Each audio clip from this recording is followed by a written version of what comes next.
ओम शांति। आज बाबा के 1 जून के महावाक्य हैं। बाबा ने कहा, मीठे बच्चे, तुम सब आपस में रूहानी भाई भाई हो।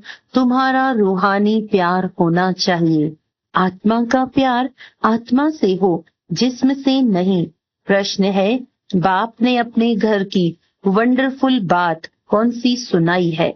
उत्तर है, जो भी आत्माएं मेरे घर में आती हैं, वे अपने अपने सेक्शन में अपने नंबर पर फिक्स होती हैं। वे कभी भी हिलती डुलती नहीं। वहाँ पर सभी धर्म की आत्माएं मेरे नजदीक रहती हैं। वहाँ से नंबरवार अपने अपने समय पर पाठ बजाने आती हैं। ये वंडरफुल नॉलेज इसी समय कल्प में एक बार ही तुम्हें मिलती है। दूसरा कोई ये नॉलेज नहीं दे सकता। ओम शांति। बाप बैठ बच्चों को समझाते हैं। बच्चे जानते हैं हम आत्माओं को बाप समझाते हैं और बाप अपने को आत्माओं का बाप समझते हैं। ऐसे कोई समझते नहीं और न कोई कभी समझाते हैं कि अपने को आत्मा समझो। ये बाप ही आत्माओं को बैठ समझाते हैं। इस ज्ञान की प्रालब्ध तुम नई दुनिया में लेने वाले हो। नंबरवार पुरुषार्थ अनुसार ये भी कोई सभी को याद नहीं रहता कि ये दुनिया बदलने वाली है। बदलाने वाला बाप है। यहाँ तो सन्मुख बैठे हैं। जब घर में जाते हैं तो सारा दिन अपने धंधे आदि में ही लग जाते हैं। बाप की श्रीमत है, बच्चे कहाँ भी रहते तुम मुझे याद करो। जैसे कन्या होती है तो वे जानती नहीं कि हमको कौन पति मिलेगा। चित्र देखती है तो उनकी याद ठहर जाती है। कहाँ भी रहते एक दो को दोनों याद करते हैं। इसको कहा जाता है जिस्मानी प्यार। ये है रूहानी प्यार। रूहानी प्यार किसके साथ? बच्चों का रूहानी बाप के साथ और बच्चों का बच्चों के साथ। तुम बच्चों का आपस में भी बहुत प्यार होना चाहिए। यानी आत्माओं का आत्मा के साथ भी प्यार चाहिए। ये शिक्षा भी अभी तुम बच्चों को मिलती है।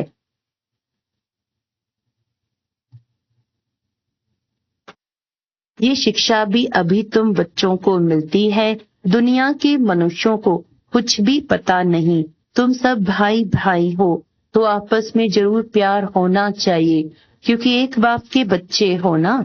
इसको कहा जाता है रूहानी प्यार। ड्रामा प्लान अनुसार सिर्फ पुरुषोत्तम संगम पर युग पर ही रूहानी बाप आकर रूहानी बच्चों को सन्मुख समझाते हैं और बच्चे जानते हैं कि बाप यहाँ आए हुए हैं।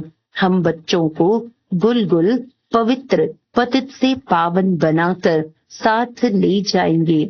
ऐसे नहीं कि कोई हाथ से पकड़कर ले जाते हैं। सभी आत्माएं ऐसे उड़ेंगी जैसे टिड्डियों का झुंड जाता है। उन्हों का भी कोई गाइड होता है। गाइड के साथ और भी गाइड्स होते हैं जो फ्रंट में रहते हैं। सारा झुंड जब इकट्ठा जाता है तो बहुत आवाज होती है। सूर्य की रोशनी को भी ढक देते हैं। इतना बड़ा झुंड होता है। तुम आत्माओं का तो कितना बड़ा अनगिनत झुंड है, कभी गिनती नहीं कर सकते। यहाँ मनुष्यों की गिनती नहीं कर सकते। भल आदमशुमारी निकालते हैं, वह भी एक्यूरेट नहीं निकालते हैं। आत्माएं कितनी हैं वह हिसाब कभी निकाल नहीं सकते। अंदाज लगाया जाता है कि सतयुग में कितने मनुष्य होंगे, क्योंकि सिर्फ भारत ही रह जाता है। तुम्हारी बुद्धि में है कि हम विश्व के मालिक बन रहे हैं। आत्मा जब शरीर में है तो जीवात्मा है, तो दोनों इकट्ठे सुख अथवा दुख भोगते हैं। ऐसे बहुत लोग समझते हैं कि आत्मा ही परमात्मा है, वे कभी दुख नहीं भोगती, निर्लेप है। बहुत बच्चे इस बात में भी मूंझते हैं कि हम अपने को आत्मा निश्चय तो करें, लेकिन बाप को कहाँ याद करें। ये तो जानते हो बाप परमधाम निवासी है। बाप ने अपना परिचय तो दिया हुआ है। कहाँ भी चलते फिरते बाप को याद करो। बाप रहते हैं परमधाम में, तुम्हारी आत्मा भी वहाँ रहने वाली है। फिर यहाँ पाठ बजाने आती है। यह भी ज्ञान अभी मिला है। जब तुम देवता हो वहाँ तुमको ये याद नहीं रहता है कि फलाने फलाने धर्म की आत्माएं ऊपर में है। ऊपर से आकर यहाँ शरीर धारण कर पाठ बजाती हैं। ये चिंतन वहाँ नहीं चलता। आगे ये पता नहीं था कि बाप भी परम धाम में रहते हैं। वहाँ से यहाँ आकर शरीर में प्रवेश करते हैं। अब वे किस शरीर में प्रवेश करते हैं, वे अपनी एड्रेस तो बताते हैं। तुम अगर लिखो कि शिव बाबा केयर ऑफ परम धाम, तो परम धाम में तो चिट्ठी जा नहीं सकती, इसीलिए लिखते ही हो शिव बाबा केयर ऑफ ब्रह्मा। फिर यहाँ की एड्रेस डालते हो, क्योंकि तुम जानते हो बाप यहाँ ही आते हैं, इस रथ में प्रवेश करते हैं। यूं तो आत्माएं भी ऊपर रहने वाली हैं। तुम भाई भाई हो, सदैव यही समझो। ये आत्मा है, इनका फलाना नाम है। आत्मा को यहाँ देखते हैं, परंतु मनुष्य देह अभिमान में आ जाते हैं।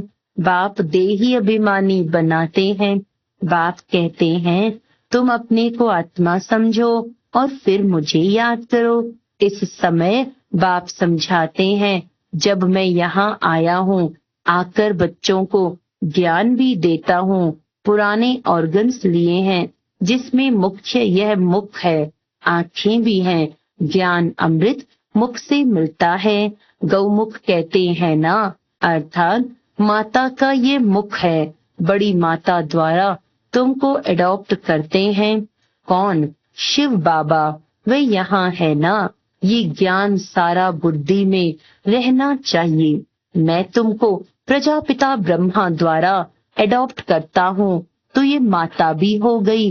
गाया भी जाता है, तुम मात पिता हम बालक तेरे, तो वह हम सब आत्माओं का बाप है। उनको माता नहीं कहेंगे, वह तो बाप ही है। बाप से वर्षा मिलता है, फिर माता चाहिए। वे यहाँ आते हैं। अभी तुमको मालूम पड़ा है बाप ऊपर में रहते हैं, हम आत्माएं भी ऊपर रहती हैं। फिर यहाँ आती हैं पाठ बजाने। दुनिया को इन बातों का कुछ भी पता नहीं। वे तो ठिक्कर भित्तर में परमात्मा को कह देते हैं, फिर तो अनगिनत हो जाएं। इसको कहा जाता है घोर अंधियारा। गायन भी है, ज्ञान सूर्य प्रगटा, अज्ञान अंधेर विनाश। इस समय तुमको ज्ञान है। ये है रावण राज्य, जिस कारण अंधियारा है। वहाँ तो रावण राज्य होता नहीं, इसलिए कोई विकार नहीं, देह अभिमान भी नहीं। वहाँ आत्मा अभिमानी रहते हैं। आत्मा को ज्ञान है, अब छोटा बच्चा है, अब हम जवान बने हैं, अब वृद्ध शरीर हुआ है, इसीलिए अब ये शरीर छोड़ दूसरा लेना है। वहाँ ऐसे नहीं कहते फलाना मर गया, वहाँ तो वह तो है ही अमर लोक। खुशी से एक शरीर छोड़ दूसरा लेते हैं। अभी आयु पूरी हुई है, ये छोड़ नया लेना है। इसीलिए सन्यासी लोग सर्प का मिसाल देते हैं। मिसाल वास्तव में बाप का दिया हुआ है, वे फिर सन्यासी लोग उठाते हैं। तब बाप कहते हैं ये जो ज्ञान मैं तुमको देता हूँ, ये प्रायलोप हो जाता है। बाप के अक्षर भी हैं तो चित्र भी हैं, परंतु जैसे आटे में नमक। तो बाप बैठ अर्थ समझाते हैं। जैसे सर्प पुरानी खाल छोड़ देता है और नई खाल आ जाती है, उनके लिए ऐसे नहीं कहेंगे एक शरीर छोड़ दूसरे में प्रवेश करते हैं। नहीं, खास बदलने का, खाल बदलने का एक सर्प का ही मिसाल है। वह खाल उनकी देखने में भी आती है। जैसे कपड़ा उतारा जाता है वैसे सर्प भी खाल छोड़ देता है, दूसरी मिल जाती है। सर्प तो जिंदा ही रहता है, ऐसे भी नहीं सदैव अमर रहता है। 2-3 खाल बदली कर फिर मर जाएंगे। वहां भी तुम समय पर एक खाल छोड़ दूसरी ले लेते हो। जानते हो अभी हमको गर्भ में जाना है, वहां तो है ही योग बल की बात। योग बल से तुम जन्मते हो, इसीलिए अमर कहा जाता है। आत्मा कहती है अब हम बूढ़ा हो गया हूँ, शरीर पुराना हुआ है, साक्षात्कार हो जाता है। अब हम जाकर छोटा बच्चा बनूंगा। आपे ही शरीर छोड़ आत्मा भाग कर जाए, छोटे बच्चे में प्रवेश करती है। उस गर्भ को जेल नहीं महल कहा जाता है। पाप तो कोई होते नहीं है जो भोगना पड़े। गर्भ महल में आराम से रहते हैं, दुख की कोई बात नहीं। न कोई ऐसी गंदी चीज खिलाते हैं जिससे बीमार हो जाएं।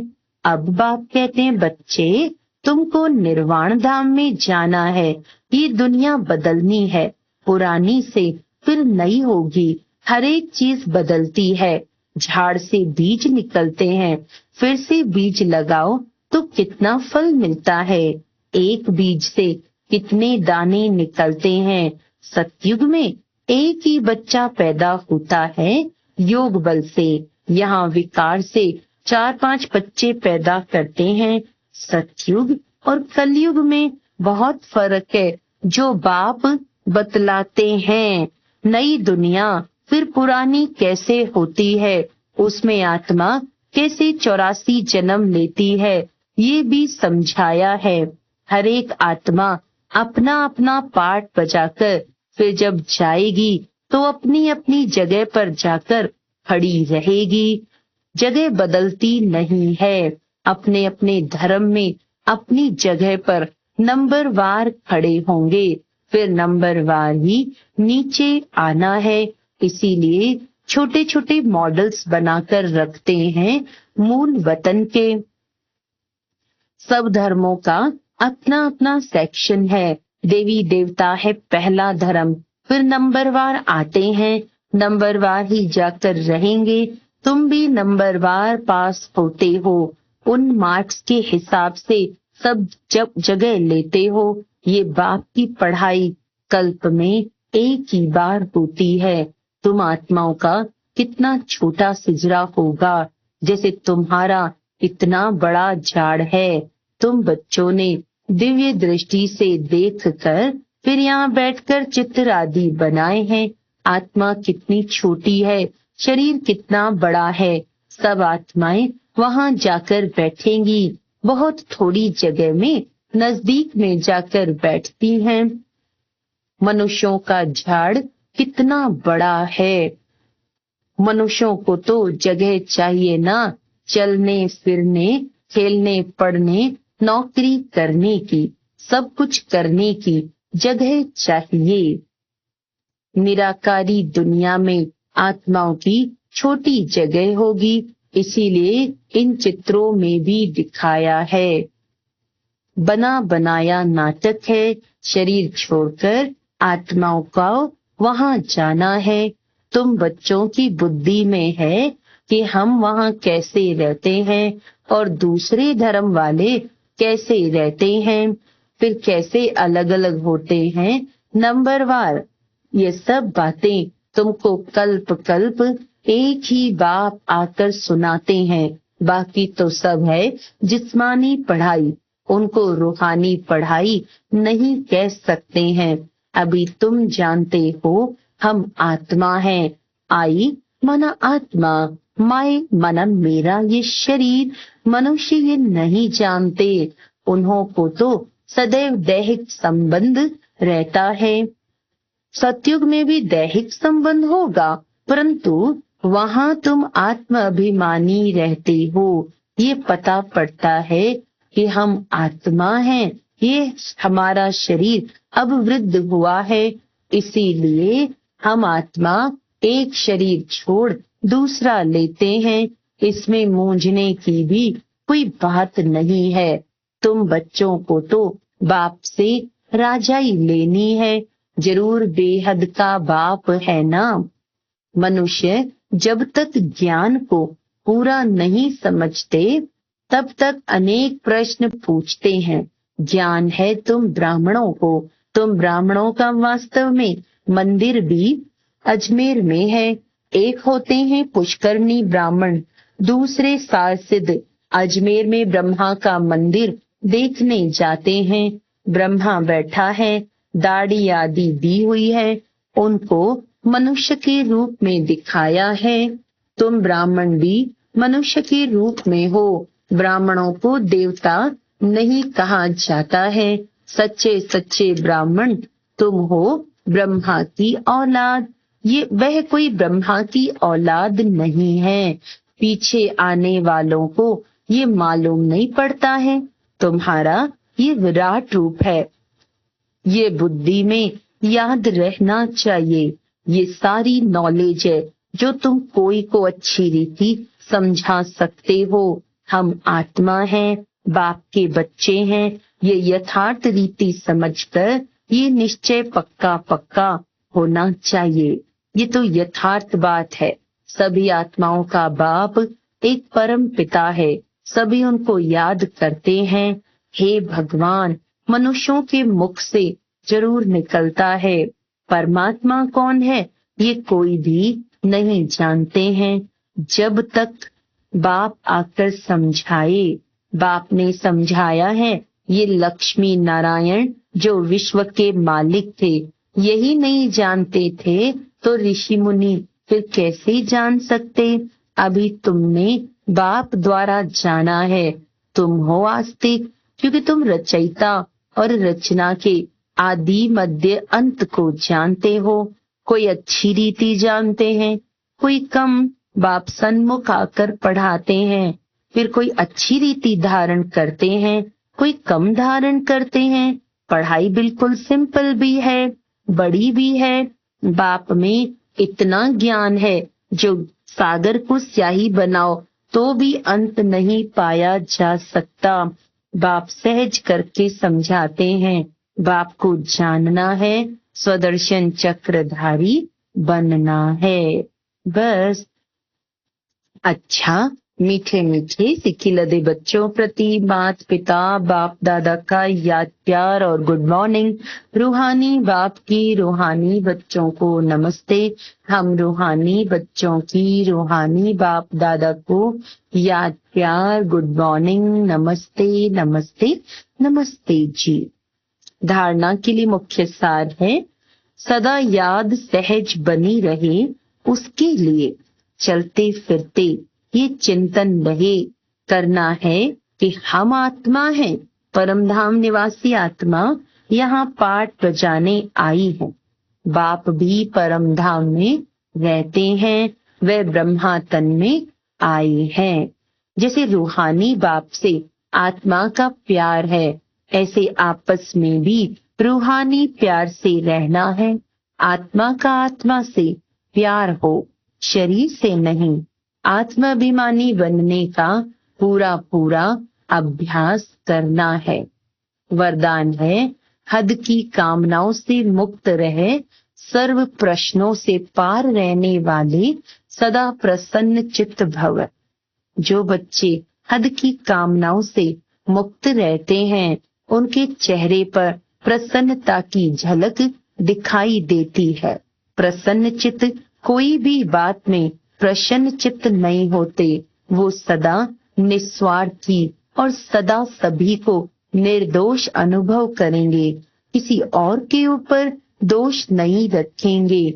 चाहे कोई भी परिस्थिति आ जाए, चाहे कोई आत्मा हिसाब किताब चुकतू करने वाली सामना करने आती रहे, चाहे शरीर का कर्म भोग सामना करने आता रहे, लेकिन संतुष्टता के कारण वे सदा प्रसन्न चित्त रहते हैं।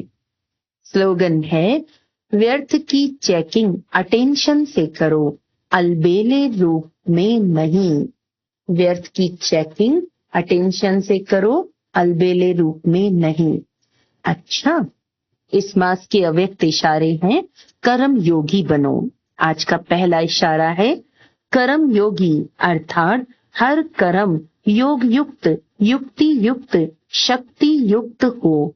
सिर्फ बैठकर योग करने वाले नहीं, योगी जीवन है, अर्थात योग युक्त हैं। कर्म योगी किसी भी कर्म की तरफ आकर्षित नहीं होते।